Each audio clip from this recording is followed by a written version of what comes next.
Fanfic Corner, presented by Jennifer. United We Stand, Chapter 2.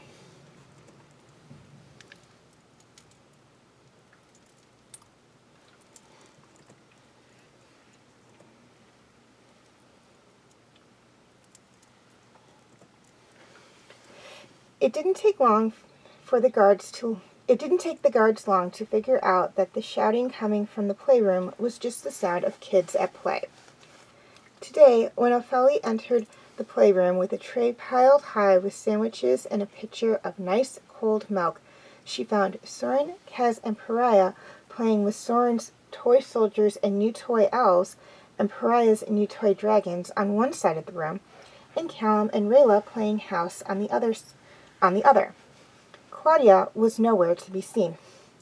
"Lunchtime," Ophelia said as she set the tray on the large table in the center of the room. "Everyone to the table and sit down like little ladies and gentlemen." She liked to use lunch and snack time to teach the proper table manners and etiquette. The children did as they were told. "Where's Claudia?" Ophelia asked. "In her room," Soren said. "She said she didn't want to play with us." "She doesn't, does she?" Ophelia said. All 5 children shook their heads. They couldn't understand why Claudia was acting this way. Callum and Soren thought she would have liked having 3 more girls to play with. "Well, I'll have to talk with Lord Duren about that. There's no reason why Claudia can't play with you. Now let's have some lunch." 4 of the children reached for a sandwich. "Aren't we going to thank the harvest god before we eat?" Rayla asked. "Is that what you and your family do?" Ophelia asked, and Rayla nodded shyly. "Then why don't you say the prayer?" Bowing her head, Rayla brought her hands together, and the others copied her. "Thank you for the food we eat, and bless our family table. Thank you for the food we eat that makes us strong and able.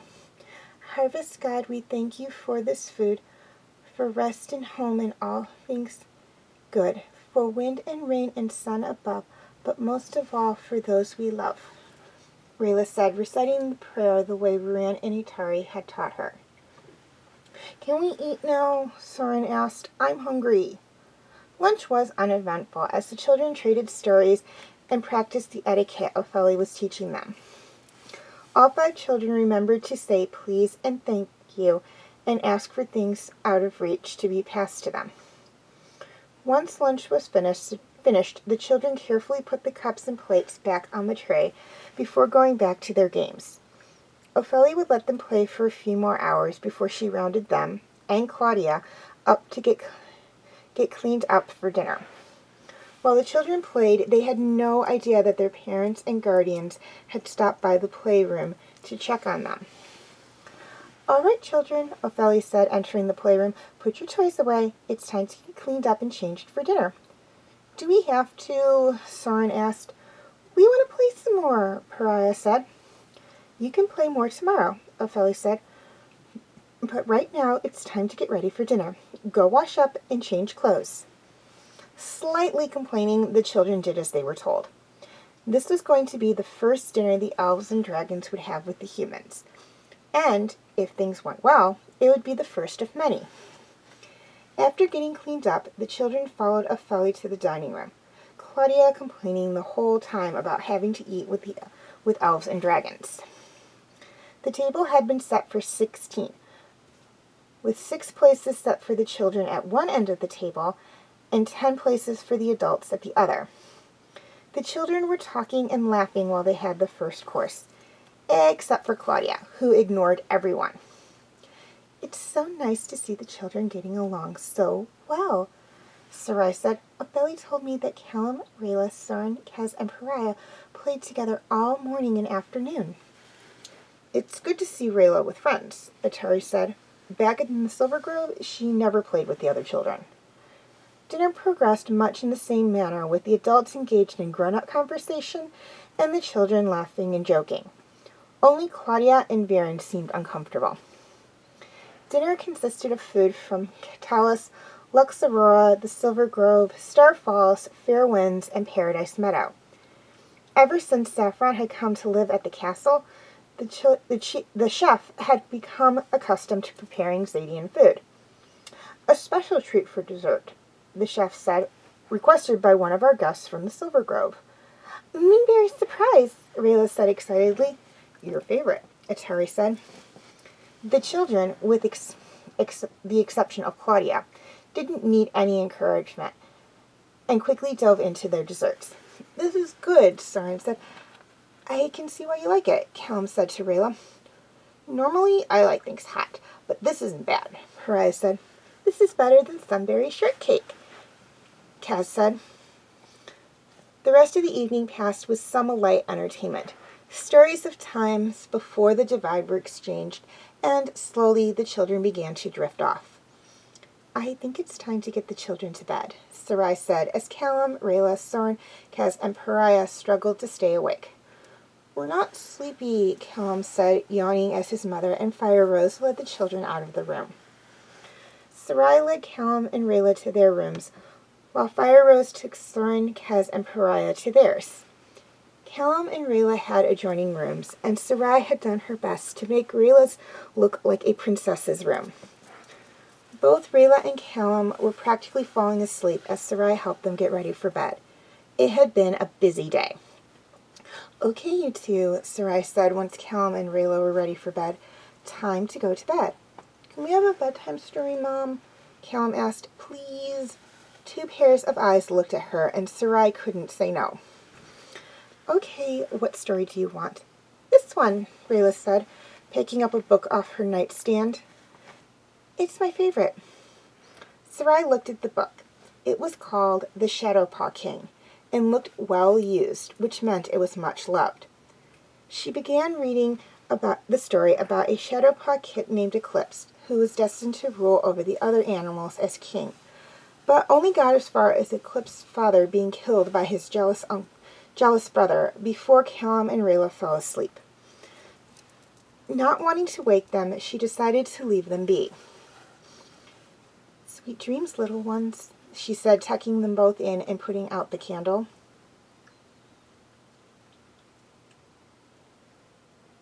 Rain fell outside, but in the playroom, Callum, Rayla, Soren, Kaz, and Pyrrah were getting along as well as they had the first day they met. Lessons were over for the day, and the children were busy playing. Bonds had been formed among them. Soren, Kaz, and Pyrrah were inseparable and always played together, while Callum and Rayla were clearly best friends. Only Claudia seemed to be the odd one out, not wanting to get to know the new girls. On this day, Soren, Kaz, and Pyrrah were playing soldiers, while Callum and Rayla were playing house, and Claudia was reading.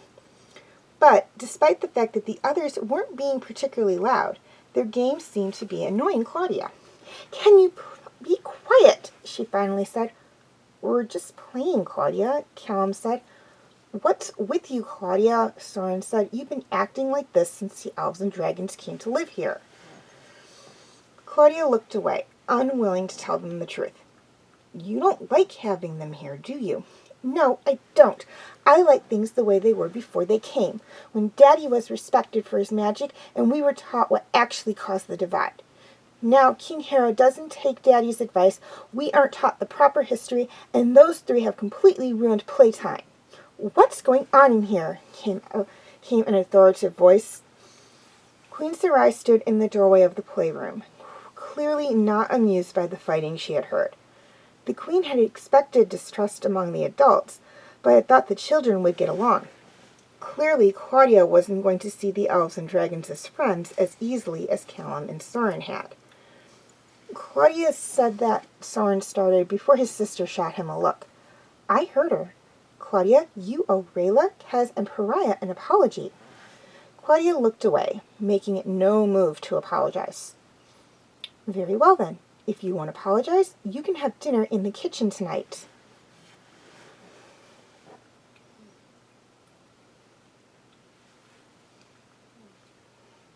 No one said a word about Claudia's absence from the dinner table that night.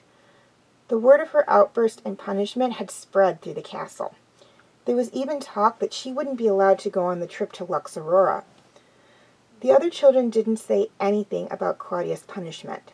She did bring it on herself, after all, by acting like a brat and refusing to apologize. She shouldn't have done it, and she knew better. You guys are going to love Lux Aurora, Kaz said.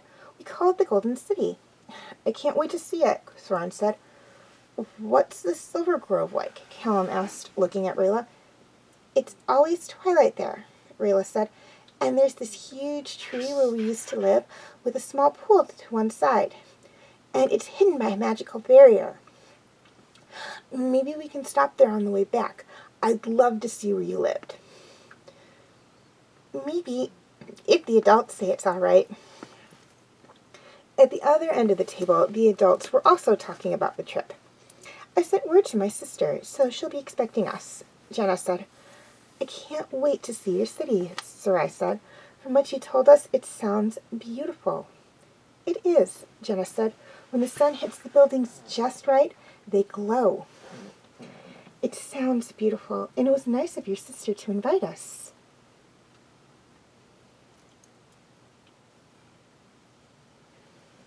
The servants were busy loading the bags into the carriages when the children came down to breakfast. Pancakes, the children said when they saw what was for breakfast. As soon as you're done eating, get ready to go. We're leaving for Lux Aurora today, Sarai said as the children filled their plates with pancakes, fruit, and bacon. Do we have to go? Claudia asked, sitting down. Yes, we do. Queen Kessa invited us. But we always go to the seaside palace for the summer. We're doing something different this year, and we'll still go to the seaside palace. I like trying new things, Soren said before digging into his breakfast. The other children didn't say anything. Claudia had been in a mood for days, and Soren was the only one she hadn't snapped at until yesterday. So breakfast, which was normally a time when the kids were talkative, was quiet. While the families ate, the servants were busy getting the carriages ready for the trip to Lux Aurora. It would take a week for them to travel there, and they would be staying a week. As soon as breakfast was over, the families headed to the courtyard where the carriages waited. We'll be back in 3 weeks, Harrow told the council. If anything urgent comes up, send word to Lux Aurora. Bye, everyone, the children called as the carriages, horses, Moonstriders, Shadowpaws, and Twintails moved out and headed for Xadia and Lux Aurora.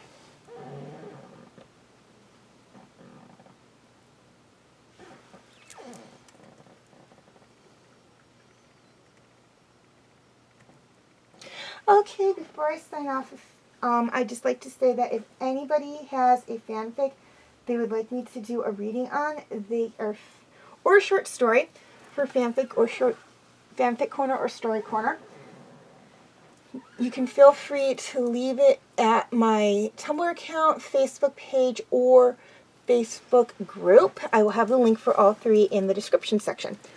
Few things to keep in mind. First off, please be sure to include your name and the name of the author of the fanfic or short story if you're submitting someone else's work. I need to be able to credit someone or I won't be doing a reading.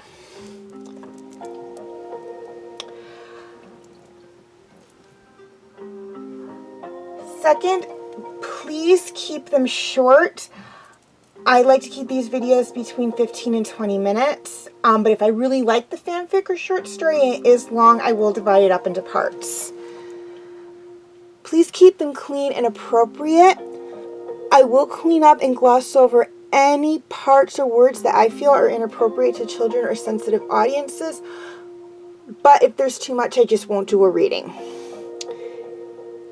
If anybody has a holiday fanfic or short story that you would like me to do a reading on for my special edition fanfic or short story videos, please be sure to submit them 2 months before the holiday and to include the name and date of the holiday. This is basically just to ensure that I can get the video out a month before the holiday. Finally, please be honest. If I find out that someone has submitted a fanfic or short story without the author's approval or are trying to pass someone else's work off as their own, I will not only remove all corresponding videos, but no longer accept videos from the sender.